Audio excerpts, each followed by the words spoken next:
Heart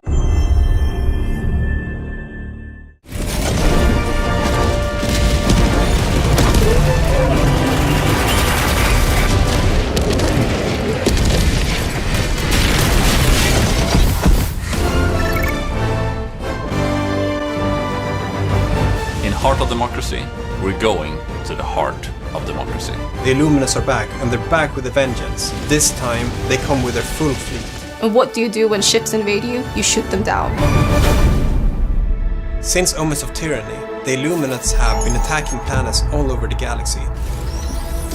While they have been working from the shadows, moving Meridia closer and closer to Super-Earth. After Super-Earth managed to stop Meridia, the Illuminate fleet emerged and headed straight for Super-Earth, the heart of democracy. Super-Earth itself is under attack, and Helldivers must fight to defend their home planet. Cities offer a new kind of gameplay, where players need to be more careful about throwing stratagems and consider their super destroyer position more. For the first time, you'll also have some help from the Super-Earth armed forces.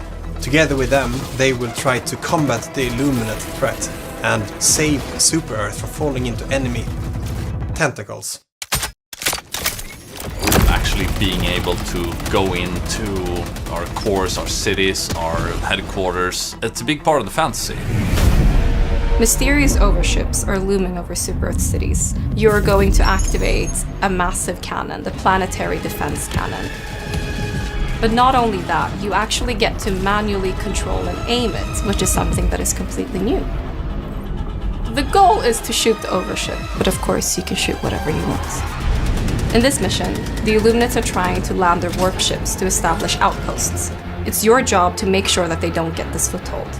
This is a tug-of-war, blitz-style mission, where you have to shoot down these ships to stop them from gaining an area inside of the Super-Earth cities. The Leviathan kind of snakes through the cities. It takes a lot of firepower to take down, so you might not even be that interested in attacking it. You might just want to get away from it. It just wreaks havoc. It runs into buildings. It will make your day a living hell. Unlike the Leviathan that's kind of on its own path, the Stingray circles the battlefield and is always looking for targets to attack on the ground. They come in, they do strafing runs. It's going to circle around until you find a way to take it down, and it's gonna be fun to see how our players figure that one out. Unlike the regular boatless that are kind of blind and slow and lumbering around, these have assembled their collective strength to become this big terrifying meat wall that just starts relentlessly attacking once it smells any blood. It's much faster than it looks, it's much more dangerous than it looks. Just count on throwing a lot of resources on it to make sure it doesn't bother you again. But that doesn't mean there's not going to be another one. There's going to be plenty of these. To counter all these new threats and the battled enemies of democracy, you can customize your weapon to fit your playstyle. If you want a larger magazine or a smaller one, but a faster reload. You can have different optics, you can adjust your recoil, your sway. For a complete breakdown of the weapon customization feature, there is a whole video available about just that feature. Go check that out.